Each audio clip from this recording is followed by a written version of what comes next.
तो आज ग्राम कुर्च में परम पिता परमात्मा के मूल ज्ञान का प्रचार होने जा रहा है। बहुत बड़े भाग हैं उन जीवों के जो अपने पूरे जीवन काल में एक बार भी इस मूल ज्ञान को सुन पाते हैं, और उससे भी बड़े भाग होते हैं उन जीवों के जो इस मूल ज्ञान को थोड़ा सा भी समझ पाते हैं। क्योंकि सुनना आसान है, आए बैठे 1 घंटा सुन के चले गए, लेकिन इसको समझना बहुत मुश्किल है। परमात्मा की अपार कृपा हो, बंदी छोड़ की दया हो, गुरु की अपार कृपा हो, तब जाके ये सत्संग समझ में आता है, नहीं तो नहीं आता है, भूल जाओ। तो आज इस गांव में मूल ज्ञान का प्रचार बंदी छोड़ की कृपा से होने जा रहा है। तो सत्संग की शुरुआत जयकारे से करेंगे और उसके बाद सत्संग शुरू करेंगे। बोलिए परम पिता परमात्मा की, सतगुरु बंदी छोड़ कबीर साहिब की, सभी संतों की, सभी भक्तों की, आज के आनंद की, इस गांव नगर बस्ती की, सकल हंस को बंदगी साहेब बंदगी सतनाम। तो परम पिता परमात्मा हमेशा यही चाहते हैं कि ये जीव इस बंधन से, इस भव सागर से पार हो जाए। लेकिन दुख की बात यह है कि ये जीव खुद ही पार नहीं होना चाहता। सबसे बड़ी दुविधा ये है, कहने को सत्संग में आ जाएगा, नाम भी ले लेगा, सब कुछ कर लेगा, लेकिन फिर भी इसकी सुरता यहां वहां डोलेगी, इस संसार में जुड़ी हुई है। एक भी ऐसा जीव नहीं होता है जो चाहे कि मैं इस संसार को छोड़ के चला जाऊं। ऊपर ऊपर से तो चाहता है, लेकिन जब गहराई में देखोगे तो कहीं ना कहीं कुंडी फंसी होगी उसकी। चाहे अपने परिवार में फंसी हो, चाहे खेत मकान दुकान में फंसी हो, चाहे अपनी देह में क्यों ना फंसी हो, कहीं ना कहीं वो कुंडी अटका के बैठा हुआ है। वरना यकीन मानो उसे रोकने वाला कोई है ही नहीं, इसको कोई रोक ही नहीं सकता मुक्त होने से। ये फंसता है तो खुद ही फंसता है। जैसे उड़ती चिड़िया को कोई पकड़ नहीं सकता, पकड़ी जाती है तो खुद से पकड़ी जाती है, अपनी मूर्खता से पकड़ी जाती है। दाना देख के नीचे उतर आती है। बहेलिया तो दाना फेंकेगा, चिड़िया पकड़ने वाला तो दाना फेंकेगा, लेकिन आना तो चिड़िया के बस में है ना। मत आए ना फंसे, लेकिन ऐसा नहीं है, सब फंसे पड़ते हैं। तो साहिब यही समझा रहे हैं कि इस दुनिया में आके, इस संसार में अपना मकान बना के, ये मकान ही सबसे बड़ी प्रॉब्लम है, पता है। जब इंसान मकान नहीं बनाए थे, जब इसने आदि मानव ने, आजाद था, कभी यहाँ रह लिया, खाया पिया, आगे निकल गया और आगे निकल गया। कोई मकान ही नहीं है तो कोई बंधन ही नहीं है, घूम रहा है, जब मर्जी चला जाए यहाँ से। अब मकान बनाने के बाद अब इतना सा एरिया कवर कर लिया कि कहीं भी रहूंगा, लेकिन शाम को घर पे ही आऊंगा। ये सबसे बड़ा बंधन है, अपना असली घर छोड़ के नकली घर बना लेना। ये संसार में सब नकली घर है। ये तुम्हें लग रही है बिल्डिंगें, तुम्हें लग रही है ये बड़े अच्छे अच्छे मकान, जब तत्वदर्शी संत की दृष्टि से देखोगे तो ये मिट्टी के अलावा कुछ नहीं है। जैसे तुमने देखी होगी दीमक के मकान देखे ना, मिट्टी के एकदम ऊपर, एकदम ऊंचे ऊंचे ऊंचे बन जाते हैं। उनकी निगाह में वो बिल्डिंगें हैं, ये मुंबई शहर वाली बिल्डिंगें हैं। ये देखो कितनी ऊंची बिल्डिंग बना दी हमने। वही तुम्हारे मकान है। तत्वदृष्टि से देखोगे तो वो केवल मिट्टी है, जमीन से खोद खोद के ऊपर को चढ़ाते जा रहे हो, कुछ नहीं है। तो साहिब इसी को समझा रहे हैं कि रहना नहीं देश बेगाना है। मकान तो छोड़ो, ये पूरा देश ही बेगाना है। देश का मतलब भारत देश मत लगा लेना, ये भारत देश बेगाना है। ये सारा संसार, ये काल का देश, ये 3 लोक रूपी देश, ये बेगाना है। और अपना कौन सा देश है? अपना देश है सतलोक, वो वाला नहीं जो टीवी में दिखाया जा रहा है, यूट्यूब पे बताया जा रहा है, सतलोक चलो सतलोक चलो। दूध की नदियों वाला सोने के पहाड़ वाला, वो वाला सतलोक नहीं। अपना असली लोक क्या है? लोक अलोक शब्द है भाई, और जिन जाना तिन संशय जाए। जो हमारा लोक है वो शब्द है, शब्द ही हमारा लोक है, शब्द ही हमारा गुरु है, शब्द ही हमारा स्वरूप है।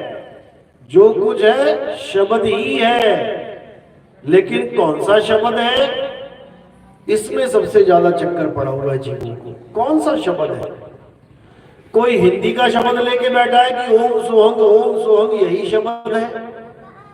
कोई पंजाबी के शब्द लेके बैठ गया, वाहेगुरु वाहेगुरु ये शब्द है। कोई अरबी के शब्द लेके बैठ गया, कलमा पढ़ रहा है अरबी में, वो शब्द है। कोई अंग्रेजी के अक्षर लेके बैठ गया, उसके शब्द बना लिए। ये शब्द नहीं है, ये नकली शब्द है, ये 52 अक्षरी शब्द है, ये सार शब्द नहीं है। सार शब्द इसीलिए बोला ताकि तुम्हें पहचान आ सके कि इन शब्दों में और उस शब्द में कोई फर्क है। इसीलिए साहिब ने उसके आगे सार लगा दिया। सार का मतलब सच्चा, सच्चा शब्द। अब सच्चा शब्द आया तो इसका मतलब झूठा भी होगा, तभी तो किसी को सच्चा बोलोगे जब झूठा भी होगा। तो झूठे शब्द कौन है? जो हमने तुमने बनाए हैं। ये 52 अक्षरी शब्द, ये सब झूठे हैं। क्यों? क्योंकि ये बनते और बिगड़ जाते हैं, ये पल पल बदलते हैं, इसलिए झूठे हैं। लेकिन जो साहिब का शब्द है वो न बनता है, न बिगड़ता है, न बदलता है, वो सदा एक रस रहता है, अखंड रहता है। उसी को अखंड शब्द कह देते हैं, उसी को अखंड नाम कह देते हैं, उसी को अखंड परमात्मा कह देते हैं। एक ही बात है, एक ही बात है, अलग अलग नहीं है। अखंड परमात्मा कह लो, अखंड नाम कह लो, अखंड शब्द कह लो, अखंड ज्ञान कह लो, एक ही बात है। बस तुमने परख करनी है कि क्या है अखंड। तो जितने भी नाम इस संसार में दिए जा रहे हैं, किसी भी पंथ में, किसी भी धर्म में, किसी का नाम लेने की जरूरत नहीं है, सारे इन्वॉल्व है उसमें, सारे गिनती मिनती में आ जाते हैं। यानी वो कोई भी ऐसा नाम ले रहे हैं जो खंडित हो जाता है, तो समझ जाओ कि वो असली नाम, सतनाम, सार नाम नहीं है। जो खंडित हो जाए वो सार नाम नहीं है, और जो अखंड है वो सार शब्द है, जिसकी महिमा कबीर साहब गाते हैं। लेकिन दुख की बात है कि कबीर पंथी ही उस सार शब्द को नहीं जान पा रहे हैं, और किसकी पूजा में लग गए? मंत्रों की, तंत्रों की, जंत्रों की, मूर्ति पूजा में लग गए, मंदिर बना लिए कबीर पंथियों ने। और जो थोड़े ज्यादा विवेकी थे, इन चीजों में नहीं फंसे, वो सार शब्द का ही खंडन करने लग गए। कुछ ज्यादा ही विवेकी बन गए। वो कहते हैं सार शब्द भी कुछ नहीं होता। ऐसे भी मिल जाएंगे आपको यूट्यूब पे, आप बस इतना लिखोगे सार शब्द कुछ नहीं होता, देखो लाइन लग जाएगी उन लोगों की जो कहते हैं सार शब्द कुछ नहीं होता। यानी कबीर साहब को बेवकूफ बना समझ रखा है इन लोगों ने। यानी कबीर साहब को समझ में नहीं आया था कि सार शब्द होता है कि नहीं होता है। वो बीजक की बाणियां बोल के चले गए कि सार शब्द कहीं बाची हो मानो एतबारा, अक्षर पुरुष पेड़ निरंजन वाकी डारा। बताओ, जो साहिब खुद सार शब्द की महिमा गा के जा रहे हैं, कबीर पंथी उसी को पाखंड बता रहे हैं। आखिर क्यों? क्योंकि अंगूर खट्टे हैं, अंगूर खट्टे हैं, वो लोमड़ी उछल नहीं पा रही है, वो लोमड़ी उन अंगूरों तक पहुंच नहीं पा रही है। तो अपने दिल को एक सांत्वना देनी पड़ती है कि चल कोई बात नहीं, नहीं मिला कोई बात नहीं, खट्टे हैं, तो उनके लिए वो सार शब्द खट्टा है। लेकिन जिन संतों को वो प्राप्त हुआ, उन्होंने क्या कहा? उन्होंने कहा नाम महारस मीठा संतो, नाम महारस मीठा। जिनको प्राप्त हो गया उन्होंने क्या बोला कि इससे मीठा इस दुनिया में कुछ है ही नहीं। उसको अमृत तुल्य बता दिया कि वो अमृत है।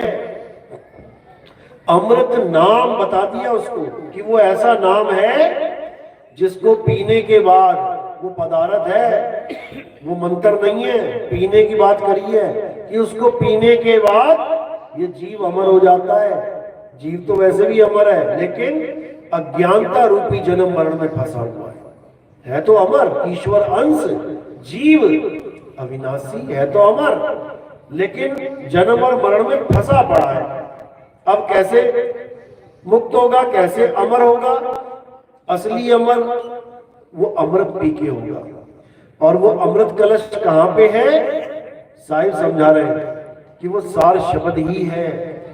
अमृत कलश सार शब्द ही है, उसी में अमृत पड़ा हुआ है। लेकिन उसका स्थान ना प्राप्त होने के कारण ये जीव भटकता रहता है, जन्मों जन्म अटका पड़ा है बेचारा 84 में। तो उसी का एड्रेस बताते हुए कबीर साहब समझा रहे हैं कि अधर द्वीप तहां गगन गुफा में है निज वस्तु सारा। एड्रेस बता दिया है कि कहां पर अमृत मिलेगा। अधर द्वीप, एक ऐसा द्वीप जो बिना आधार के खड़ा हुआ है, यानी वहां कोई पहुंच ही नहीं सकता जब तक वो विहंगम चाल ना पकड़ ले। आसमान में कोई पहुंच ही नहीं सकता जब तक वो विहंगम चाल ना पकड़ ले।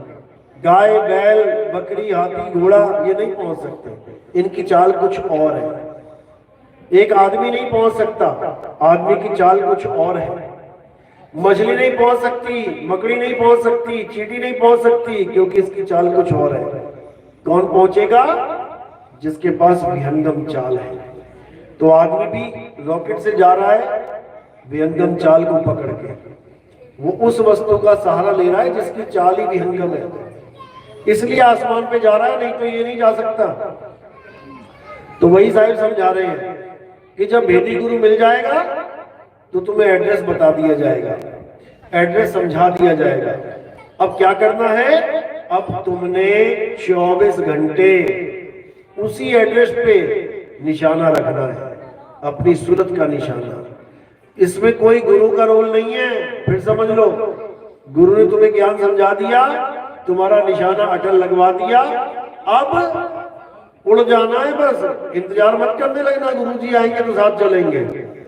समझ लो, आज तुम्हारा समय आया, आज निकलो, कल समय आया, कल निकलो, हमारा समय जब आएगा हम निकलेंगे। यानी एक डाल दो पंछी बैठे, एक गुरु एक चेला, और गुरु की करनी गुरु भरेगा, चेले की करनी चेला, तो उड़ जा हंस अकेला। ये अकेले वाला ज्ञान है, ये दो वाला ज्ञान नहीं है। कई गुरु जी ठेका ले लेते हैं कि हम ही छोड़ के आएंगे तुम्हें सतलोक। ये ठेकेदारी वाला काम नहीं है भैया, तू अपना जाना, हम अपना जाएंगे। यानी हमें एड्रेस पता लग गया, सत्संग का एड्रेस पता लगा, जिसको जहां पता लगा अपना आ गया। एड्रेस पता होना चाहिए, कोई किसी को लेने नहीं जा रहा। इसी प्रकार कबीर साहब कह रहे हैं कि सबको अपना एड्रेस पता होना चाहिए। मुक्ति तब होगी, तभी होगी, नहीं तो नहीं होगी। कोई राम राम कर ले, कोई श्याम श्याम कर ले, कोई हनुमान हनुमान कर ले। मुसलमान है तो अल्लाह अल्लाह कर ले, खुदा खुदा कर ले, कुछ होने वाला नहीं है। सिख है तो वाहेगुरु वाहेगुरु कर ले, कुछ नहीं होने वाला। सब 52 अक्षर का खेल है, यही रह जाओगे। कैसे जाओगे ठिकाने पे? एड्रेस से। गुरु का काम ही यही होता है, एड्रेस बताना। कहते हैं मन की तरंग मार लो, बस हो गया भजन, और आदत बुरी सुधार लो, हो गया भजन। आए हो तुम कहां से और जाना तुम्हें कहां है? एड्रेस है ये। आए हो तुम कहां से, जाना तुम्हें कहां है, इतना बस विचार लो और हो गया भजन। क्या राम राम श्याम श्याम लगा रखा है? बस इतना विचार करना है, कहां से आया और कहां जाएगा। खबर करो अपने तन की, और सतगुरु मिले तो भेद बतावे। इतना ही काम है सतगुरु का। सतगुरु मिले तो भेद बतावे, खुल जाए अंतर खिड़की। ज्ञान खिड़की खुल जाएगी, तुम्हें वो चीज दिखाई देने लग जाएगी जो तुम इन आंखों से नहीं देख सकते। इन आंखों से क्या देख सकते हो? पंच भौतिक शरीर, या फिर सूक्ष्म में मायावी शरीर। इससे ज्यादा कुछ नहीं देख सकते तुम। अब वो चीज कैसे दिखेगी? वो दिखेगी सूरत की दृष्टि से। सूरत से देख ले वह देश, सूरत से देख ले वह देश, और देखत देखत दीखण लागे, मिट गए सकल अंदेश। बड़ी गौर से देखना पड़ेगा तुम्हें। लगातार देखते रहोगे, लगातार देखते रहोगे तो दिखण लागे, देखत देखत दिखण लागे। तब समझ लो कि अब वो अनमोल ज्ञान प्रकट होगा, तुम्हें तुम्हारा स्वरूप समझ में आएगा, तब जाके तुम इस भव सागर से पार होगे। नहीं तो भूल जाना, नहीं तो एक भी नहीं निकल सकता यहां से। इसीलिए कबीर साहब बार बार समझा रहे हैं कि ये ज्ञान जल्दी समझ में नहीं आता भाई। क्यों? सारी दुनिया देखने में फंसी हुई है। मैंने ये देखा, मैंने वो देखा, मैंने पहाड़ देखा, मैंने जंगल देखा, मैंने ये किया, मैंने वो, इसी में उलझे पड़े। लेकिन कबीर साहब समझा रहे हैं कि लाखन में कोई समझ ना पाई है। लाखों लोगों के आगे तुम सार शब्द की महिमा गाते रहो, सालों साल गाते रहो, तो फिर भी ना पता लगेगा। आज कितने साल हो गए सत्संग चलते हुए? 2018 से यूट्यूब पे ज्ञान चल रहा है हमारा। सुन सुन के लोग समझ ही नहीं पा रहे। अभी तक सुन बहुत रहे हैं लेकिन समझ नहीं पा रहे। क्यों? ये समझ बहुत बहुत महीन होनी चाहिए, विवेक होना चाहिए। विवेकी के पल्ले पड़ेगा ये ज्ञान। अविवेकी कितना ही सुन ले, लाख बार सुन ले, वो फिर कहीं ना कहीं अटक जाएगा। इसलिए कबीर साहब ने विवेक की महिमा गाई। विवेकी गुरु और विवेकी चेला जब दोनों मिल जाते हैं तब तुम्हारी भक्ति पूर्ण हो जाती है। गुरु शूरा, गुरु पूरा और चेला शूरा, तब समझ लो कि अब बात बनेगी। लेकिन विवेक की कमी के कारण बहुत आते हैं और बहुत जाते हैं, भटक जाते हैं लोग, नहीं समझ पाते। तो कह रहे लाखन में कोई समझ ना पाई है और कोटि मध्य जानेंगे। कहे कबीर सुनो भाई साधो, हमें बिरले हंस पहचानेंगे। अब पहचान की बात करिए यहाँ पर, बिरले हंस पहचानेंगे। यहाँ कोई देह की बात नहीं है, वरना कबीर साहब की फोटो लगा दो, देखो सारे पहचान लेंगे। पूछो किसी को कौन है ये, सब कहेंगे कबीर साहब है, कबीर जी हैं, कबीर जी हैं। फिर बिरला कहाँ हुआ? सारे ने सबने पहचान लिया। नहीं पहचान सकते, शक्ल देख के भी नहीं पहचान सकते। तुमने मेरी शक्ल देख ली ना, शरीर देख लिया, लेकिन तुम अभी भी नहीं पहचान पाए। समझ लो, पहचान सकते ही नहीं, तुम्हारी हैसियत ही नहीं कि पहचान लो, क्योंकि तुम केवल इन आंखों से देख रहे हो। जब तुम ज्ञान दृष्टि से सूरज से देखोगे ना, तब तुम्हें समझ में आएगा कि कौन हूं मैं। इसी का इशारा कर रहे कबीर साहब। कह रहे लाखन में कोई समझ ना पाई है और कोटि मध्य जानेंगे। और कहे कबीर सुनो भाई साधो, हमें बिरले हंस पहचानेंगे। पहचान की बात हो रही है। कैसे पहचाने? कबीर पंथी ना पहचान पा रहे कबीर साहब, आम आदमी क्या पहचाने? यानी देह और विदेह की बात चल रही है यहाँ पर।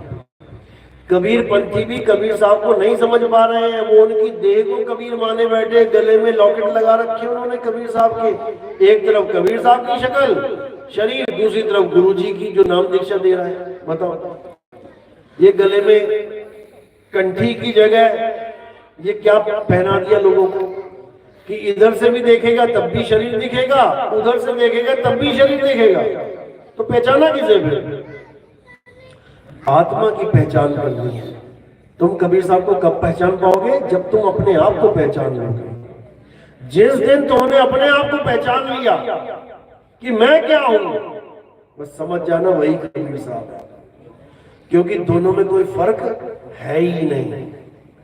यही समझाने के लिए कबीर साहब आ रहे हैं, लेकिन कोई समझने को तैयार ही नहीं है। शायद दोहे के माध्यम से समझा भी रहे हैं। गुरु को कीजिए दंडवत और कोटि कोटि प्रणाम, और कीट न जाने भृंग को गुरु कर ले आप समान। कर लिया ना समान, लेकिन नहीं समझ में आ रहा किसी को। कहते हैं अच्छा तू कबीर बन गया। जिस दिन तुम दृष्टि से देखोगे ना, दिव्य दृष्टि, तुम भी कबीर ही हो, तुम भी कबीर ही हो, लेकिन कबीरा बने बैठे हो। क्यों? क्योंकि ये चमड़ा आ गया बीच में, शरीर आ गया बीच में। अगर तुम शरीर को देखोगे तो तुम घड़े में फंसे रहोगे। जब तुम आत्मा को देखोगे तो तुम्हें पता लगेगा कि हर घड़े में एक सा जल है। किसको अलग कहोगे तुम? जल की बात आएगी तो सब जल ही है, और जब घड़े की बात आएगी तो मोटा पतला काला छोटा ये सब फंसा पड़ा है काम दिमाग में। तो कबीर साहब पहचानने की बात कर रहे हैं, देह पहचानने की नहीं, आत्म घट को पहचानने की बात कर रहे हैं। कहे कबीर सुनो भाई साधो, हमें बिरले हंस पहचानेंगे कि मैं आत्मा हूं। कौन पहचान रहा है? कोई ना पहचान रहा है। वो कह भी रहे हैं, धर्मदास जी को बोला मैं शरीर नहीं हूं, मैं आत्मा हूं। वो कहते हैं अरे दिखे देही और कहो विदेही, मुझे तो दिखाई दे रहा है शरीर तुम्हारा, तुम कह रहे हो मैं आत्मा हूं, मैं शरीर नहीं हूं।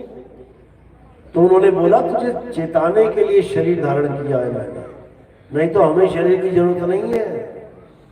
लेकिन लोग समझ नहीं रहे इस बात को। तो कबीर साहब क्या कह रहे हैं कि जब तक तुम अपने आप को नहीं जानोगे, कबीर कबीर क्या करे, तू खोज अपन शरीर और 10 इंद्रियां बस में कर, तू आपे आप कबीर। यानी कबीर कबीर करने से कुछ होने वाला नहीं है। करना क्या है? अपने आप को जानना है। जब अपने आप को जान लोगे तो समझ में आएगा कि कक्का केवल नाम है और बब्बा ब्रह्म शरीर, रारा सब में रम रहा, वाको नाम कबीर। कोई तुम्हें पूछे तुम कबीर हो, कहो हाँ हम कबीर हैं, बोलो भैया, क्योंकि तुम कबीर ही हो। दोनों में कोई फर्क नहीं है। लेकिन काया पे आ जाओगे तब वहां पर भेद पड़ जाएगा। समझ मत, कबीर साहिब जो काया धर के आ रहे हैं वो ये काया नहीं है हमारे वाली, उनकी काया हमसे न्यारी है, पंच भौतिक शरीरों से न्यारी काया है। इसीलिए 52 कसनियां हो गई, इसीलिए 52 कसनियां हुई, कोई कुछ बिगाड़ ही नहीं पाया। लेकिन इसका मतलब ये नहीं कि उनको शरीर मान ले हम, ये बिल्कुल नहीं है। वो कह रहे हैं कि शब्द न बिनसे देही कहे कबीर हम शब्द सने ही। वो अपना स्वरूप बता रहे हैं, हम हैं शब्द शब्द हम माही और हमसे भिन्न और कछु नहीं, कि हम शब्द रूप है भाई, शब्द के अलावा हमारा और कोई स्वरूप नहीं है। ये तो तुम्हें धारण किया तुम्हें समझाने मात्र के लिए,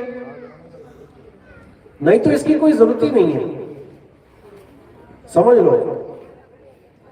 तो साहेब हमें यही चेताना चाहते हैं कि तुम जब तक अपनी आत्मा को नहीं चीनोगे तब तक तुम्हें परमात्मा का कुछ पता ही नहीं लग सकता।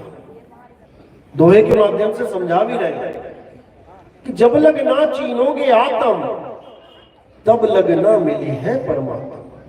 यानी कोई कितना ही परमात्मा परमात्मा चीखता रहे, चिल्लाता रहे, रोता रहे, गर्दनें तक उतार दी लोगों ने अपनी परमात्मा के नाम पे, गर्दनें कटवा दी, लेकिन वो ऐसे नहीं मिलता भाई। जब तक उसकी दया ना हो, उसका भेद बताने वाला कोई गुरु ना मिले, तब तक परमात्मा नहीं मिलता। क्योंकि पहले तुम्हें अपनी आत्मा को खोजना पड़ेगा। परमात्मा को खोजने से पहले अपनी आत्मा को खोजना पड़ेगा। आत्मा को खोज लोगे तो 101% मिल जाएगा। तो समझा रहे ना कि जब लग ना चीनोगे आत्म, ये मंत्र मंत्र छोड़ो, ये पूजा पाठ छोड़ो, ये मंदिर मस्जिद गुरुद्वारे छोड़ो, अब आगे बढ़ो। बहुत कर लिया, सारी उम्र हो गई मंदिरों में बैठे, सारी उम्र हो गई नमाजें पढ़ते, प्राप्ति क्या हुई? क्या मिला? हम कैसे कहेंगे कि जिस रास्ते पे हम चल रहे हैं हमें कुछ मिला? क्यों? क्योंकि बताने वालों ने ही ये बता दिया कि खुदा को जीते जी पा ही नहीं सकते, भगवान को जीते जी पा ही नहीं सकते। फिर कैसे पाएंगे? मरने के बाद जाओगे स्वर्ग में। सबसे बड़ा अंधकार तो ये है। और हम बातें उनकी करते हैं जिन्होंने जीते जी पाया। मुसलमानों में मोहम्मद साहब जीते जी खुदा से बातें हुई, आदम अलैहिस्सलाम जीते जी खुदा से, सारे नबियों की जीते जी खुदा से बातें हुई। और बाकी मुसलमानों को क्या समझा दिया? मरोगे, फिर जाके कयामत की रात आएगी, तब जाके तुम्हें खुदा से बात होगी तुम्हारी। बताओ, यही अज्ञानता है, यही अज्ञानता है। जिसने पाया उसी ने गाया।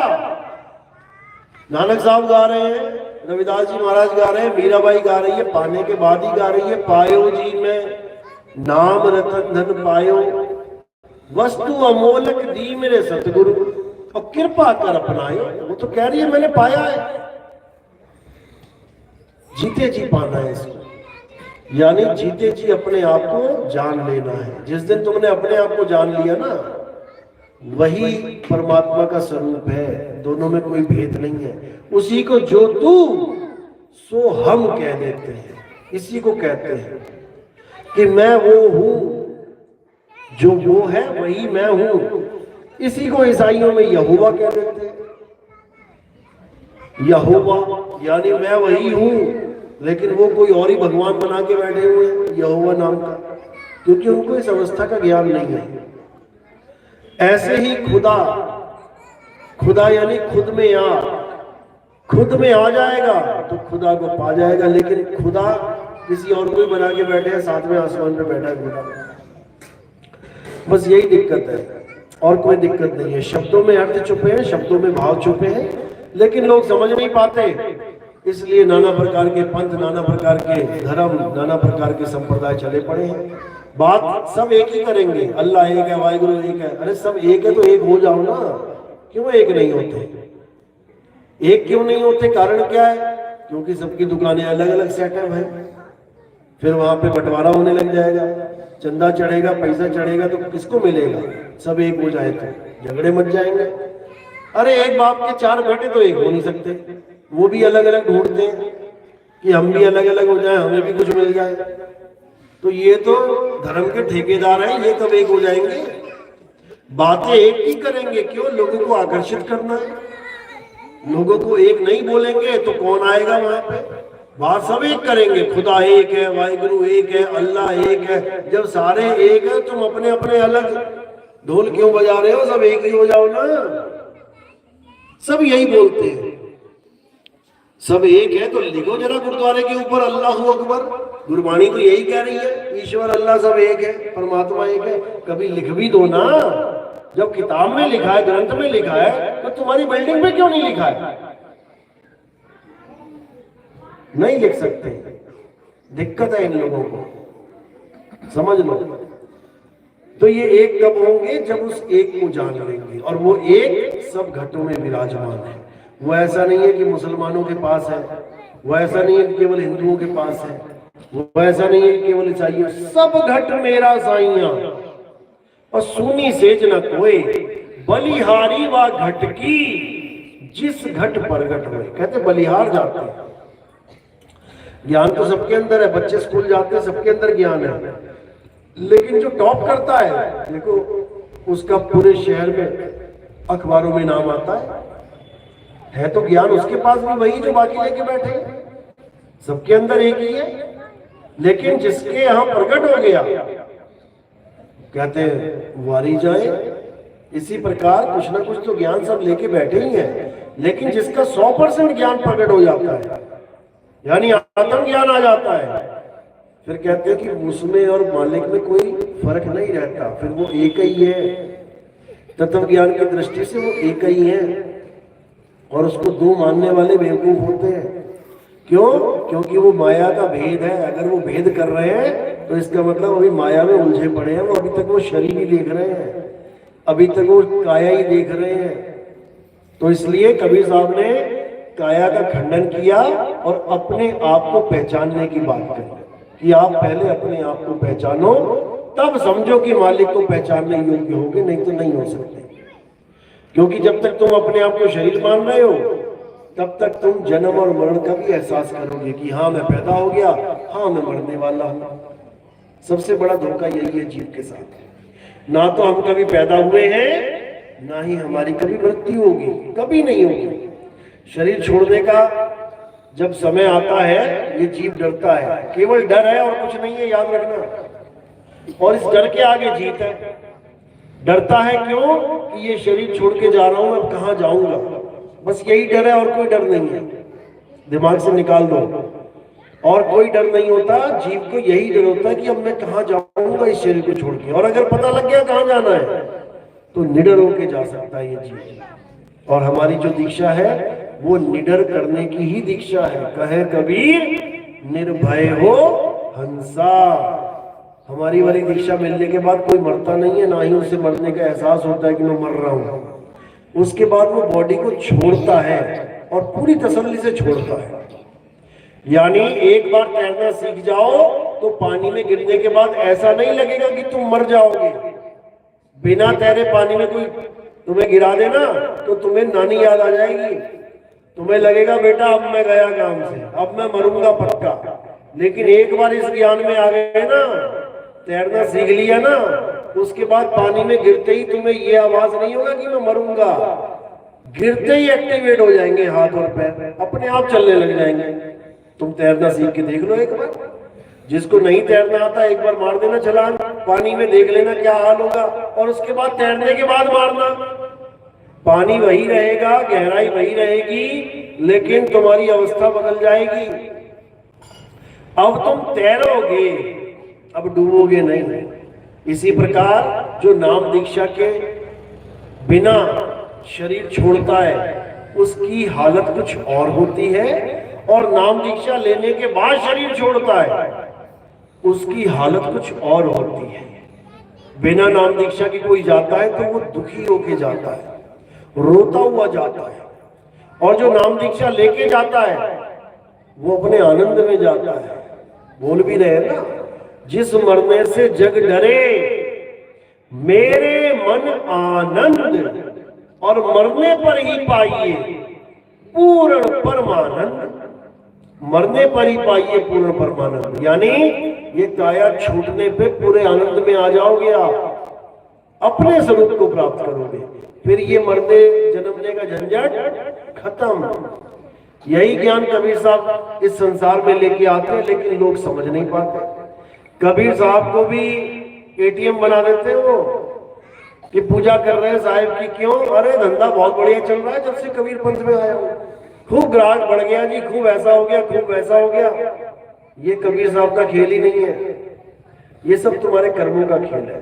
कोई अगर ये सोचता है कि नितिन दास जी के पास में जब से गया हूं मेरे तो बल्ले बल्ले हो गई है, नोट ही नोट आ रहे हैं, तो भैया नितिन दास का इसमें कोई रोल नहीं है, समझ लो।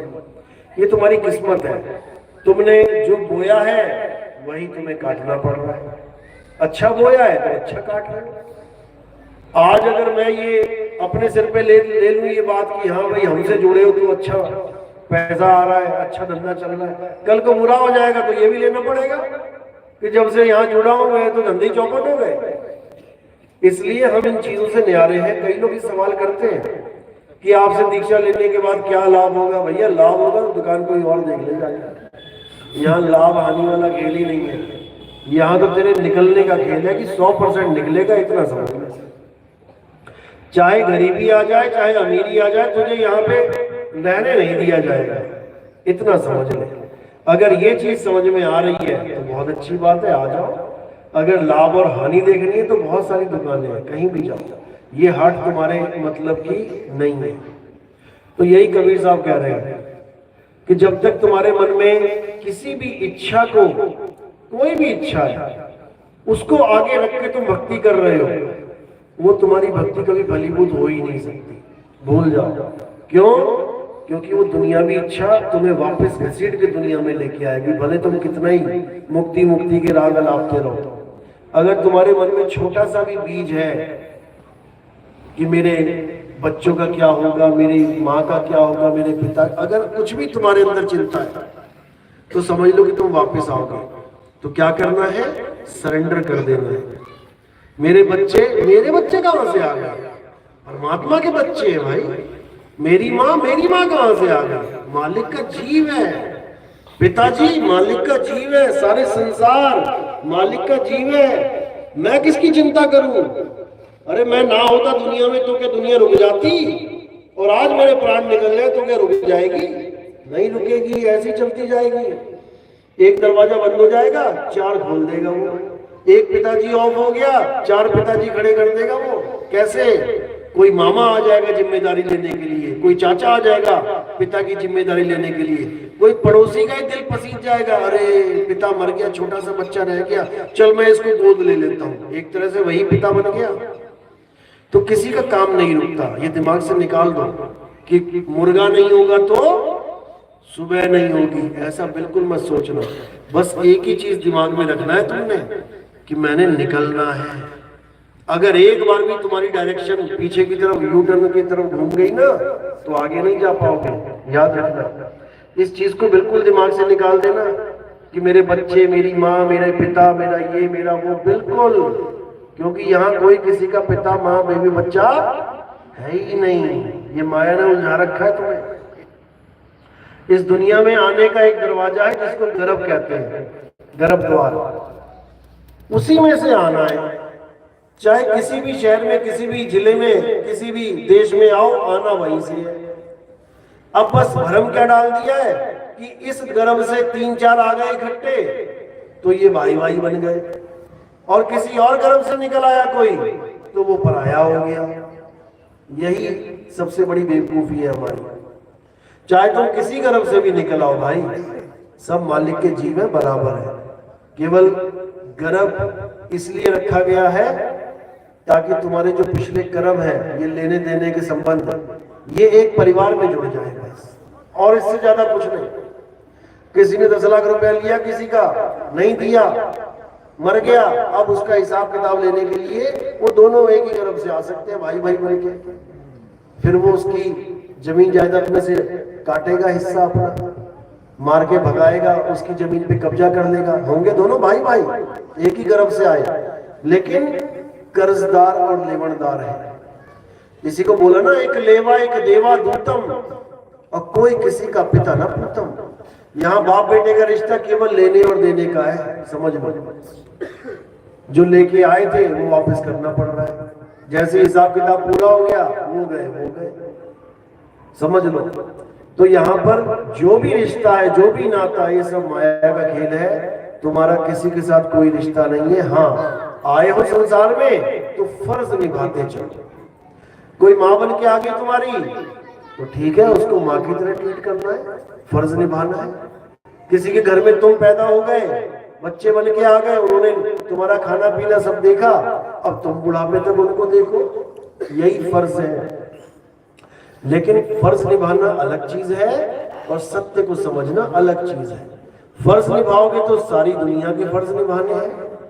चाचा का अलग है, चाची का अलग है, मामा का अलग है, दादा, सबका कहीं ना कहीं फर्ज जुड़ा हुआ है तुम्हारे साथ। लेकिन जब तुम ज्ञान दृष्टि में आते हो तो फिर कोई मामा, कोई चाचा, कोई भाई बहन नहीं है, कोई बेटा बेटिया नहीं है, भूल जाओ। ये सब माया का खेल है, ये सब इस मिट्टी का खेल है। मिट्टी को ही माँ, मिट्टी को ही बाप, मिट्टी को ही बच्चे, मिट्टी को ही बीवी पति मान के बैठे हुए। क्या है मिट्टी? अभी निकल जाए ये जीव बोलता, देखो चमड़ा कैसे जलेगा, कोई ना कहेगा उसको पति अपना।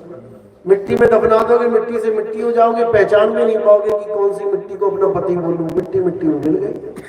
लेकिन अभी मिट्टी को दौड़ा रहा है ये जीव, इसलिए इस मिट्टी की वैल्यू पड़ी हुई है। ये मिट्टी प्रेम के योग्य बनी हुई है, ये मिट्टी आदर के योग्य बनी हुई है। और जैसे ये मिट्टी टेढ़ी हो गई, गिर गई, अब कोई प्रेम आदर वादर नहीं। उठाओ और जलाओ, वरना बता दो अपने प्यारों को जलाया जाता है क्या?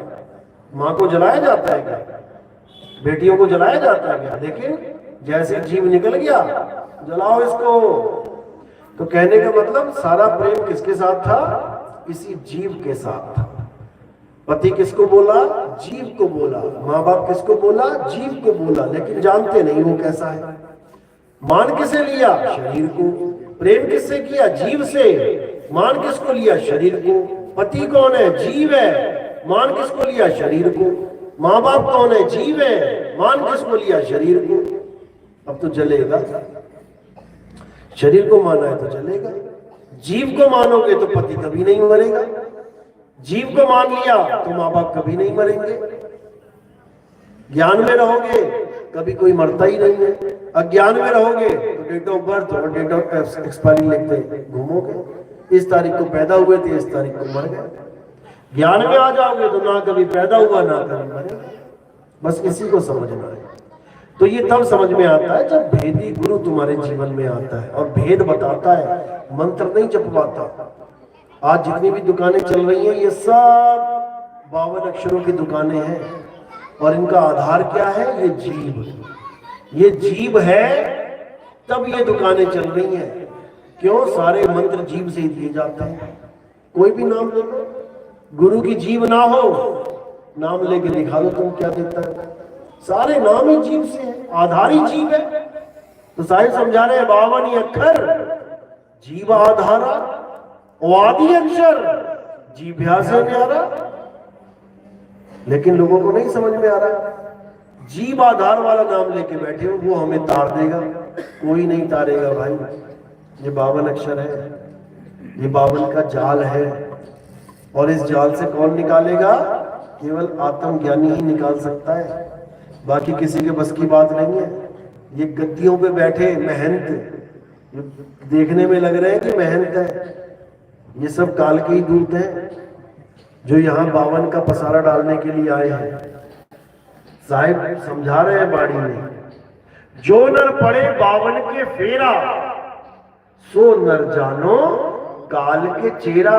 ये नितिन दास की वाणी थोड़ी नहीं है, ये कबीर साहब की वाणी है।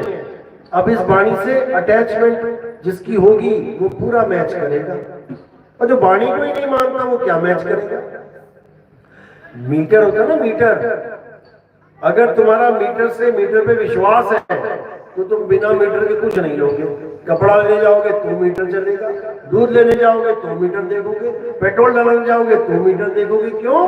क्योंकि तुम मीटर से तुम्हारी आस्था जुड़ी हुई है और तुम्हें पता है कि मीटर ही सत्य है। इसी प्रकार संतों का मीटर क्या होता है? संतों का मीटर है वाणी। वाणी से पहचानिए। और साधु चोर की हाट, हाट तो दोनों की लगी हुई है, दुकान दोनों ही खोल के बैठे हैं, लेकिन एक साधु और एक चोर है। यानी एक तो मालिक का अंश है और एक काल का दूत है। कैसे पहचाने?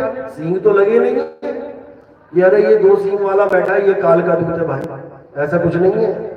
वो भी गोरा चिट्टा हो सकता है, बढ़िया एकदम अमिताभ बच्चन जैसा, लेकिन काम उसके शकुनी मामा वाले होंगे। यानी वो तुम्हें फंसाने के लिए बैठा है, पहचानना है तुमने। तो कह रहे 52 के जंजाल में फंस गया ये संसार, और सिमरन 52 का करे और कैसे लागे पार। गुरु तो बना लिया, नाम भी ले लिया, लेकिन 52 अक्षर ही मिल गया। अब कैसे छूटे? कभी नहीं छूट सकता। कब छूटेगा? जब 52 का टूटे डोरा और सहजे छूटे काल झकोरा, और फिर नहीं आए फिर नहीं जाए, सार शब्द में रहे समाये। तब छूटेगा जब तुम्हारे जीवन में ऐसा गुरु आएगा जो 52 का भेद बता के छुड़वा दे। सोई गुरु पूरा कहाए, 2 अक्षर का भेद बताए, एक छुड़ाए एक लखाए, तब प्राणी निज घर को जाए। अब ऐसे ऐसे गुरु बैठे हैं जो वाणी तो ये बोल रहे हैं, मदन साहिब की वाणी कह रहे सोई गुरु पूरा कहा है, 2 अक्षर का भेद एक छुड़ाए। बोल तो रहे छुड़ाए और कुछ न छुड़ा रहे, बल्कि 2 अक्षर 2 नाम और लाद दे रहे हैं, ले बेटा ये जप। ऐसे ऐसे गुरु बैठे। क्यों? क्योंकि उनको भेद नहीं पता, भेदी गुरु नहीं है वो। वस्तु का भेदी मिलेगा तभी वस्तु मिलेगी, नहीं तो वस्तु नहीं मिलती। भूल जाओ, भूल जाओ बिल्कुल। तो कह रहे हैं कि वस्तु कहीं ढूंढे कहीं कैसे लागे हाथ, और गुप्त वस्तु तब मिले जब भेदी लीजिए साथ। और भेदी लीना साथ में दीनी वस्तु लखाए। उसका काम ही यही है, लखाना, यानी पहचान करवाना। लखाओ का मतलब ये नहीं होता कि दिखाओ, लखाओ का मतलब दिखाओ नहीं होता है। लखाओ का मतलब होता है उसकी पहचान, उसके बारे में समझा देना। तो एक छुड़ाए एक लखाए, तब प्राणी निज घर को जाए। तब तुम घर को जा पाओगे, नहीं तो कोई नहीं जाने वाला, यहीं धक्के खाने पड़ेंगे। इसलिए साहिब ने कबीर सागर में पहली वाणी जो है उसी में सारा भेद छुपा रखा है, ताकि ये जीव अटक ना जाए कहीं। कह रहे सत्य नाम है सार, बूझो संत विवेक करी, उतरो भवजल पार। सतगुरु का उपदेश यही। उन्होंने पहले ही सतनाम का जिक्र कर दिया कि सत्य नाम है सार। जो लोग कहते हैं कि सार शब्द कुछ नहीं है, सार शब्द कुछ नहीं है, उनके लिए ये वाणी है समझने के लिए कि सार है। और क्या है सार? सत्य नाम है सार। क्योंकि कई लोग सार शब्द समझ नहीं पाते कि ये क्या है सार शब्द, लेकिन जब हम कहते हैं सतनाम तब उनके समझ में आ जाती है बात कि सतनाम का मतलब है सच्चा नाम। अब सच्चा नाम है इसका मतलब झूठा नाम भी है। ये मंत्र, तो ये तंत्र का खेल पहले से चलता आ रहा है, कबीर साहब को आने की जरूरत नहीं पड़नी थी। अगर मंत्रों से मुक्ति होती है उनके पहले ही कई नाम चल रहे हैं। कबीर साहब के आने का मकसद तो इन मंत्रों को खत्म करना है, इन मंत्रों को, इन जापों को खत्म करना है। लेकिन कबीर पंथ में ही जाप चल रहे हैं। दुविधा तो ये है, साहिब समझा भी रहे हैं, मोह को कहां ढूंढ रहे बंदे, मैं तो तेरे पास में। और नाम है जप में, पता नहीं क्यों नहीं कबीर पंथियों के दिमाग में जा रही है बाणी। गा सभी रहे हैं, किताबों में सबने छाप रखा है, लेकिन जैसी लाइन आती है नाम है जप में और उनसे कोई बात करो तो कहते हैं नहीं नहीं नहीं नहीं, ऐसा कैसे हो सकता है, बिना जपे कैसे परमात्मा मिल सकता है। अच्छा मतलब वो अज्ञानी है जो लिख के चले गए, जो बता के चले गए। नहीं समझ में आ रही है बात। क्यों? क्योंकि गुरु ही वैसा नहीं मिला। गुरु ही ऐसा मिल गया कि बेटा नाम जपेगा तो परमात्मा मिलेगा, नाम नहीं जपेगा तो परमात्मा नहीं मिलेगा। अब करे तो करे क्या जी।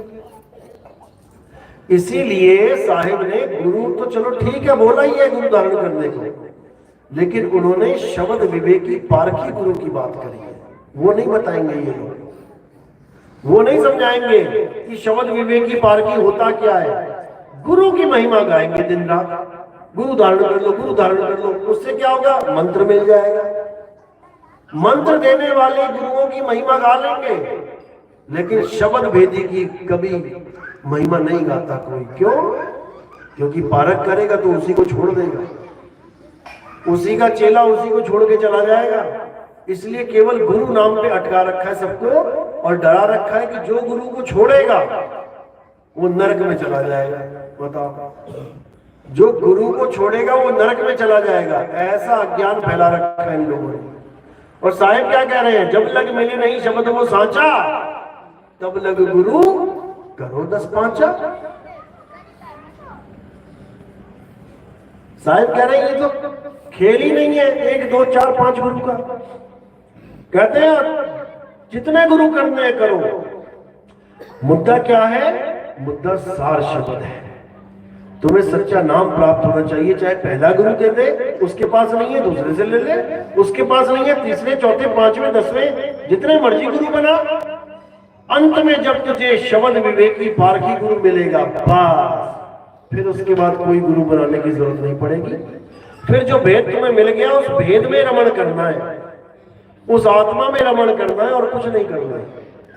तो इसीलिए साहब ने बोला गुरु मेरे सभी बड़े, अपनी अपनी ठौर भी बता दी सबकी।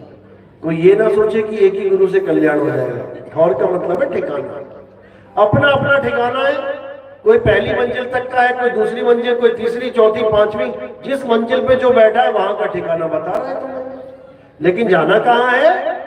टॉप पे जाना है, धुर तक जाना है। तो उसको क्या बोला? शब्द विवेकी पारखी सो माथे का मोर। यानी ऐसा गुरु धारण करना है जो शब्द का विवेक के द्वारा परख करवाए। शब्द विवेकी पारखी सो माथे का मोर। इन तीनों शब्दों का अर्थ भी पूछ लोगे ना नकली कबीर पंथियों से, एक भी ना बता पाएंगे वो। इन तीनों में से एक का भी मतलब बता दें, क्योंकि शब्द को मंत्र मान लिया है, विवेक को क्या माना है कि गुरुमुख हो जाओ यही विवेक है, और पारखी किसको मान लिया? पंथ का नाम ही पारक रख दिया। इसी को समझ लेते कि यही शब्द विवेकी पारखी है। ऐसा नहीं है भाई। शब्द का मतलब है सार शब्द, और सार शब्द को छोड़ के जितने भी शब्द हैं वो सब अधूरे शब्द हैं, कैटेगरीज हैं उनकी। साहिब समझा रहे हैं शब्द शब्द में शब्द शब्द बहु अंतरा और सार शब्द मत लीजिए। कहे कबीर जहां सार शब्द नहीं दृढ़ जीवन सो जीजे। कह भी रहे बीजक की वाणी, बोल भी रहे हैं, और फिर कहेंगे कि सार शब्द नाम की कोई चीज नहीं होती। ये उस पंथ की बात कर रहा हूं मैं जिसने अपने नाम ही पारक रखा है पंथ, जिसने की बात तो करी नहीं, पंथ का नाम ही पारक रख दिया कि हम पारकी हैं, टैग ही लगा दिया कौन है, पारकी हैं। और परख किसकी करते हो? शब्द की परख बोला साहब ने, शब्द विवेक की पारकी। शब्द की परख है, कैसा होता है शब्द, क्या है शब्द? शब्द कुछ नहीं होता है। अच्छा, मतलब जौहरी बन गए हो हीरे की परख करने वाले, और तुमसे पूछे कोई हीरा कैसा होता है, कहते हीरा वीरा कुछ नहीं होता है। और जब हीरा ही कुछ नहीं होता है तो तू पारकी कैसे बन गया भाई, जौहरी कैसे बन गया तू? ये हाल है इन लोगों का। तो कबीर साहब समझा रहे हैं कि ऐसे गुरु बहुत मिलेंगे।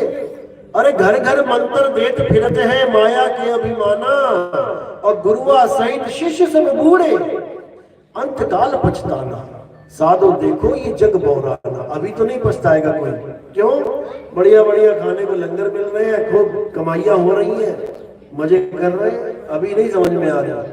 जब हलक में डाल देगा ना वहां वो अपनी, और प्राण निकालेगा, खींचेगा, तब समझ में आएगा कि क्या गलती हो गई। अभी नहीं आ रही है, अभी तो मजे लगे पड़े हैं। मुंह मुड़ाए 3 गुण, सिर की मिट जाए खाज, खाने को बढ़िया मिले लोग कहे महाराज, यही हाल है। गंजे हो गए बढ़िया एकदम मुंह मुड़ा के, कहते 3 गुण हैं, सिर की मिट जाए खाज, जुआ ही नहीं रहेगा तो खुल जाएगा काम। और खाने को बढ़िया मिले लोग कहे महाराज, बढ़िया बढ़िया आइटम मिलेंगी खाने को, महाराज बन जाएंगे। लेकिन भाई अंत समय भी आएगा, वहां पर ये नहीं चलेगा। तो इसलिए साहिब समझा रहे हैं बार बार कि गुरु करो छान के, पानी पियो जान के, खूब छानबीन कर लो कि गुरुजी कहाँ की बात बता रहे हैं, ये कौन सा ज्ञान दे रहे हैं।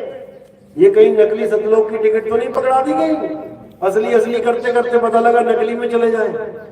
तो साहिब समझा रहे हैं कि असली ज्ञान क्या है, सार शब्द ही असली ज्ञान है। और सार शब्द कोई मंत्र जंतर तंत्र नहीं है, तुम्हारा स्वरूप ही सार है, तुम्हारा असली स्वरूप ही सार शब्द है। और तुम इन नकली शब्दों में अटक गए हो बस, और कुछ नहीं करना है। एक छुड़ाए यानी ये नकली नाम छुड़वा दे, एक लखाए तुम्हारा आत्म स्वरूप लखा दे, और कुछ नहीं, वही तुम्हारा निज नाम है। उसी को बोला है सत्य स्वरूपी नाम साहिब का, सो निज नाम हमारा। हमारा और साहिब का एक ही नाम है, लेकिन हम भूल गए हैं उसको, वो याद करे बैठे, और हमें इस दुनिया में याद करवाने ही आते हैं, नहीं तो उनका कोई मतलब ही नहीं इस दुनिया में आने का। कई लोग कहते हैं कबीर साहब भी बंधन में है, सतयुग में भी आते हैं, द्वापर में भी पैदा हो जाते हैं, त्रेता में भी आते हैं, कलयुग में भी आते हैं। भैया हमें बचाने के लिए आते हैं, क्योंकि हम चक्कर काट रहे हैं चारों युगों से, समझ लो। उन्हें आने की जरूरत नहीं, वो तो अपना अमर लोक में बैठे हैं मजे से, वो अपने सत्य में समाये हुए हैं। हमारी वजह से उनको नौतम सूरत के रूप में आना पड़ता है। यानी एक सूरत है नौतम सूरत, जिसको हम ज्ञानी पुरुष कह देते हैं, ज्ञानी जी बोल देते हैं, वही कबीर साहब का रूप धारण करके चलता है, वही सबको ज्ञान देते हैं। लेकिन लोग उसके भेद को नहीं जानते, इसलिए कबीर साहब को देह मान लेते हैं। देह नहीं मानना, वो विदेही है, बिल्कुल विदेही, और विदेह का ही ज्ञान देते हैं। शब्द शब्द सब कोई कहे, वह तो शब्द विदेह, और जीवा पे आवे नहीं, निरख परख के ले। यानी जीव का कोई काम ही नहीं है वहां पे। होठ कंठ लागे नहीं, और जीव्या नहीं उच्चार, और गुप्त वस्तु जो लगे सो निज हंस हमार। यही समझा रहे हैं साहब कि गुप्त वस्तु तुम्हारी आत्मा ही है, बाकी सब तो प्रकट ही है। 5 तत्व प्रकट है, सांस भी चल रही है, टेम्परेचर भी है, पानी भी दिख रहा है, हवा, सब कुछ है। गुप्त क्या है? तुम्हारा आत्म स्वरूप ही गुप्त है, उसी को गुप्त ज्ञान बोला है, उसी को वस्तु बोला है। कई लोग कहते हैं वस्तु कैसे हो सकती है, वस्तु तो कटोरी चम्मच गिलास होता है। अरे भाई यही वस्तु थोड़ी नहीं होती है।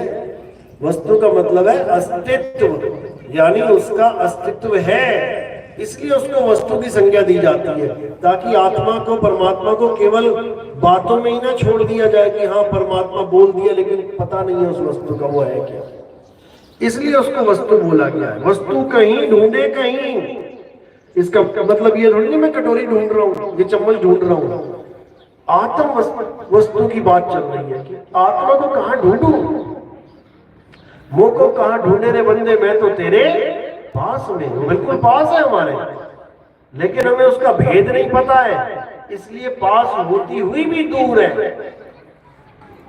तुम्हारे घर में दादाजी ने एक खजाना गाड़ दिया, घर के आंगन में 1000 सोने की अशरफियां गाड़ दी, ऊपर बढ़िया प्लस्तर करवा दिया सब कुछ। दादाजी ने किसी को बताया नहीं, आगे वो चल बसे। अब पिताजी आए, वो भी उस घर में रहे और गरीबी में चले गए। आगे पोता आया, वो भी उस घर में रहा और बेचारा गरीबी में ही चला गया। वस्तु घर में पड़ी है, लेकिन किसी को उसका ज्ञान ही नहीं है।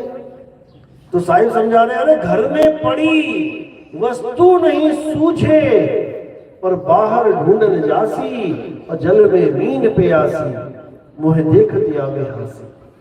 यानी कहीं जाने की जरूरत नहीं है, वस्तु तुम्हारी घर में ही है, बस तुम्हें उसका भेद नहीं पता। भीखा भूखा कोई नहीं, भूखा यानी गरीब, सबकी गठड़ी लाल, और गांठ खोल देखा नहीं, ताते भय कंगाल। यानी ऐसा कोई भी नहीं है जिसकी गठड़ी में लाल नहीं है, जिसके पास हीरे जवाहरात नहीं है, जिसके पास अनमोल खजाना नहीं है, लेकिन कोई जानता ही नहीं है। इसलिए बेचारे कंगाल का जीवन बिता के चले जाते हैं, गरीबी में मर जाते हैं। क्या करे बेचारे। इसलिए कबीर साहब ने अपने ग्रंथ का नाम क्या रखा, क्या रखा? मूल ग्रंथ क्या है कबीर साहब का? है बीजक। बीजक मूल ग्रंथ है। बीजक नाम क्यों रखा पता है? बीजक क्या होता है? क्या होता है बीजक? नहीं सुना? बीजक का मतलब होता है गुप्त खजाने को ढूंढने वाला यंत्र। जब तुम्हारी तलाशी होती है कहीं पे, तो एक टूटू टूटू करने वाला वो लगाते हैं ना, हाँ भाई तुमने खूब छुपा रखा है चाकू, तुमने खूब छुपा लिया पिस्टल, और 2 मिनट में बता देगा वो टू टू टू टू, आजा भैया इधर किनारे आजा। वो बीजक है, ऐसा यंत्र जो गुप्त वस्तु को उसका ज्ञान करवा दे, उसको बीजक कहते हैं। तो कबीर साहब की जो गुप्त वस्तु है उसका बोध कराने वाले ग्रंथ को बीजक कहते हैं। लेकिन कई ऐसे धुरंधर हैं जिन्होंने बीजक का नाम किससे जोड़ दिया? बीज से जोड़ दिया कि बीज ही बीजक है, पता नहीं कौन सा बीज कहां पहुंचा देते हैं वो लोग। ऐसे ऐसे धुरंधर पड़े हुए। तो साहिब की हर बात में भेद है, रहस्य है, लेकिन उस रहस्य को जान पाना ये सबके बस की बात नहीं होगी। जिस पर मालिक की दया है, जिस पर बंदी जोड़ की कृपा है, ये उसी को समझ में आती है, बाकी किसी को नहीं आती। तो किस्मत वाले हैं वो जीव, धन्य भाग है उन जीवों के जो कबीर साहब की वाणी को थोड़ा सा भी समझ पाते हैं, थोड़ा सा भी। क्योंकि थोड़ा से समझने में ये पूरा मगज लग जाता है, पूरी बुद्धि पूरा विवेक लग जाता है छोटी सी बात समझने में। और एक एक शब्द के एक एक दोहे के 2-2 अर्थ निकलते हैं। नाम ही रखा है दोहा, यानी 2 हैं कबीर साहिब के, 2 हैं। यानी एक दुनियावी अर्थ निकलेगा वाणी का और एक आध्यात्मिक अर्थ निकलेगा। आध्यात्मिक अर्थ वही समझ पाएगा जिसके अंदर विवेक होगा। दुनियावी अर्थ वाले 36 बैठे कबीर साहब के नाम पे दुकान चला रहे हैं, लेकिन वो उनके भाव को, उनकी अवस्था को नहीं जान सकते कि वो क्या है। इसीलिए बार बार जन्म मरण में आना उनका तय है। केवल गुरु बन गए इसका मतलब ये नहीं कि मुक्त हो गए, भूल जाओ। साहिब समझा रहे हैं कि गुरु बहुत है संसार, बहुत गुरु है जगत में, और कोई ना लागे तीर, सभी गुरु बह जाएंगे जागृत गुरु कबीर। यानी जो कबीर को जान लेगा, जागृत हो जाएगा, केवल वही बचेगा, बाकी सब भवसागर में गोते खाएंगे। झूठा गुरु अजगर बना लख 84 जाए, और सारी संगत चीटी बनी और तोड़ तोड़ के खाए। जो गुरु अपने लक्ष्य, जो उसका लक्ष्य है, अगर उसको केवल धन प्राप्ति या आश्रम बनाने का चक्कर या इसी में उलझा रहा वो, ये उसका लक्ष्य है, तो समझ लो कि जितनी संगत इकट्ठी कर रहा है ना, ये सब चीटी बन के आएंगी अपना अपना हिस्सा तोड़ने के लिए। हाँ, मुक्ति लक्ष्य है उसका, तो भले ज्ञान पूर्ण ना हो फिर भी उसकी मदद की जाएगी। जो सच्चा गुरु नहीं भी प्राप्त कर पाया, क्योंकि गुरु सच्चा मिलेगा तभी तो चेला सच्चा बनेगा। चलो झूठा ही गुरु मिल गया किसी की किस्मत में, लेकिन उसका भाव सच्चा है, परमात्मा उसकी पूरी मदद करेगा। जैसे आप ही के गांव में एक आए थे ना गुरु जी, जिन्होंने अपना लिंगी काट दिया था, क्या नाम था? छोगाराम जी महाराज। अब देखो कितना कितना पाक, कितना शुद्ध बंदा है वो, भले उसको गुरु पूरा नहीं मिल गया, गुरु नहीं मिला उसको पूरा, वो खुद बोल के गए। क्या बोल के गए थे? कि एक ज्ञान और आएगा तुम्हारे गांव में, खुद ही आ जाएगा, ये तक बोल के गए कि तुम्हें कहीं जाने की जरूरत नहीं पड़ेगी, तुम्हारे गांव में खुद ही वो ज्ञान आ जाएगा। तो उनकी बात में इतनी सच्चाई है, क्यों? क्योंकि परमात्मा ने उनके मुंह से निकलवाई ये बात, क्योंकि बंदा सच्चा है वो, उसका लक्ष्य परमात्मा है, उसका लक्ष्य ये दुनियादारी नहीं है। नहीं तो अपना अंग काट के दिखाए कोई। इतना बड़ा त्याग कर देना परमात्मा के नाम पे, कोई छोटी मोटी हस्ती नहीं होती वो भी। बीड़ी पीते आश्रम नहीं बन रहे थे सही। अरे तो कुछ भी नहीं है, बीड़ी बीड़ी तो छोड़ो, वो सिद्धांत ही उसका कुछ और ही चला गया, कहीं और ही पहुंच गया। तो ऐसे लोगों की मदद जरूर होती है। ऐसा नहीं है कि वो 84 में चला जाएगा, बिल्कुल नहीं जाएगा। जो डंके की चोट पे सत्य बता गया तो क्या सत्य उसकी मदद नहीं करेगा? बिल्कुल करेगा। तो कहने का मतलब कि गुरु पूरा भी ना मिला हो, लेकिन अगर चेला भी सत्य पे अटल है तो उसकी मदद की जाती है, परमात्मा उसकी मदद करता है। ऐसा नहीं है कि नहीं कि गुरु पूरा नहीं मिला तो चेला भटक जाएगा, उसको दोबारा इंसान जन्म मिलेगा। गुरु 84 में जा सकता है, क्योंकि उसका लक्ष्य ठीक नहीं है, उसकी नीयत ठीक नहीं है, वो पैसे के पीछे भाग रहा है, बड़े बड़े आश्रमों के चक्कर में, वो जा सकता है 84 में। लेकिन अगर उसका भगत परमात्मा को प्राप्त करने के लिए उस गुरु के पीछे लगा है, तो याद रखो कि उसको अगला जन्म इंसान का मिलना ही मिलना है। उसकी भक्ति पूर्ण करवा के मानेगा परमात्मा, ऐसे नहीं। वाणी भी बोल रहे हैं ना, वाणी भी इसका हवाला दे रही है कि भक्ति बीज पलटे नहीं, जुग जाए अनंत, और धनी निर्धन हो सके पर रहे संत का संत। अगर तुम्हारी भक्ति में सच्चाई है, तुम्हारा लक्ष्य सत्य को प्राप्त करना है, भले तुम्हें गुरु भी अधूरा मिल जाएगा, तब भी ये तुम्हारा लक्ष्य एक ना एक दिन जरूर पूर्ण होगा, क्योंकि जहां आशा तहां वासा, इतना समझ लो। इसलिए कभी ये नहीं विचलित नहीं होना है। कई लोग डर जाते हैं कि अरे वो मेरे पिताजी उस गुरु के चक्कर में मर गए। कई फोन आते हैं, गुरुजी हमें तो समझ में आ गई बात, हम तो उस गुरु से छूट गए, लेकिन मेरे पिताजी, मेरे दादाजी, ये सब तो बेचारे मारे गए उसके चक्कर में। तो घबराने की बात नहीं है, परमात्मा सब देगा। अगर पिताजी सत्य को साक्षी मान के गुरु से जुड़े थे सत्य को प्राप्त करने के लिए, तो उनकी क्लास चल रही है, उनको आगे 100% इंसान जन्म मिलेगा। ऐसा नहीं होता कि नहीं मिलेगा, क्योंकि उसका लक्ष्य पूर्ण होके रहेगा। तो इस चीज में नहीं पढ़ना है। लेकिन हाँ, शुक्र है मालिक का कि हमारे समय में ये ज्ञान उजागर हो गया, हमें समझ में आ गई। अब जब बीज पड़ ही गया है तो पेड़ तो बनेगा। जिस घर में नाम आ जाता है, कहते हैं 21 कुलें तर जाती हैं उसकी, 21 कुलें, यानी 21 बार बच्चे हो जाएंगे। एवरेज मान के चलो कि 50 साल की एक उम्र है, तो कितने साल हो गए? 1000 साल हो गए। इसलिए बोला कि 1000 साल तक ये पंथ चलता है। एक बार मकान में घुस गया ना ये नाम, तो 1000 साल पार हो जाते हैं, जीव का कल्याण होता है। और उन घरों में भी वही बच्चे आते हैं जिनकी भक्ति पहले पूर्ण नहीं हो पा रही है, उन्हीं को वहां पे डाला जाता है। तो ये पूरा एक ग्रुप बन जाता है, एक आधार बन जाता है मुक्ति का। चलो, किसी का कोई सवाल? कोई पूछना चाहता है, नया भगत है, पहली बार आया है, दूसरी बार आया है, कुछ नहीं समझ में आता, क्योंकि नाम दीक्षा होगी, नाम दीक्षा में वही नाम लेना जिनको पूर्ण परख कर लिया है, जिसने पूरा विचार कर लिया है। ये देखा देखी वाला ज्ञान नहीं है कि तूने ले लिया तो मैं भी ले लूं, चाचा ने ले लिया तो भतीजा भी ले ले, मामा ने ले लिया तो भांजा भी ले ले। ये भीड़ बढ़ाने वाला सौदा नहीं है। यहाँ पर वो आए जो इस दुनिया में नहीं रहना चाहता, जो इस काया से अलग होना चाहता है, जो इस संसार सागर से, भवसागर से निकलना चाहता है। यहाँ पर दुकान मकान बनाने वाला या घर में सुख हो जाए, ऐसा हो जाए, वैसा हो जाए, ये वाले दीक्षा मत ही लेना भैया, वरना पता लगा मेरे पीछे पड़ जाओगे तुम। जब से नाम लिया मेरी दुकान ही ठप हो गई है। तो इन चीजों से ऊपर उठना है, ये कर्म जाल होता है। आज ग्राहक अच्छे हैं इसलिए है क्योंकि तुमने अच्छे कर्म किए हैं। आज मंदी का दौर है, क्यों? क्योंकि तुमने गलत काम किया। अच्छे काम किए तो खूब पैसा आएगा, बुरे काम किए तो दुख आएगा, गरीबी आएगी।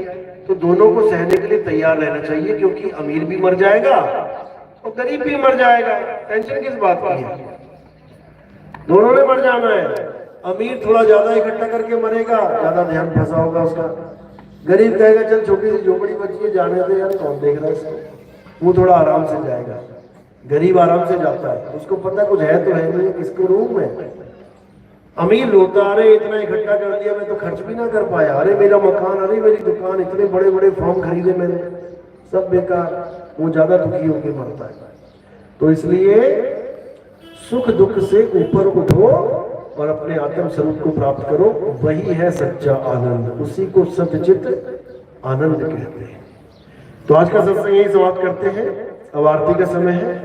आरती कैसे करते हैं बताइए आपको। एक एक करके आएंगे, फूल मेरे सिर के ऊपर रखेंगे। फूल सिर के ऊपर क्यों रखते हैं? क्योंकि ये फूल किसी देह को नहीं, ये आत्मदेव को समर्पित किए जाते हैं। हमारे पंथ में किसी देह की पूजा नहीं है, हमारे पंथ में आत्मदेव की पूजा है। हमारे यहाँ कोई कैलेंडर, पोस्टर, फोटो, कोई मूर्ति, कोई पत्थर, इनकी पूजा नहीं होती। और अगर आप ये सब पूजा करते आए हो तो इसको आज ही दिल से निकाल भी देना है। ऐसा नहीं करना है कि नाम दीक्षा भी ले गए और फिर वहां पे पत्थर भी पूज रहे हो, भगवान भी पूज रहे हो, फिर ये काम नहीं करना है। फिर तुम्हारा आत्मा ही, तुम्हारी आत्मदेव ही वही परमात्मा है, उसके अलावा कोई नहीं, कहीं पे माथा नहीं टेकना। चलो बोलिए परमपिता परमात्मा की, सदगुरु बंदी छोड़ कबीर साहिब की, सभी संतों की, सभी भक्तों की, आज के आनंद की, सकल हंस को बंदगी साहिब, बंदगी सब। आरती की बात करना सब।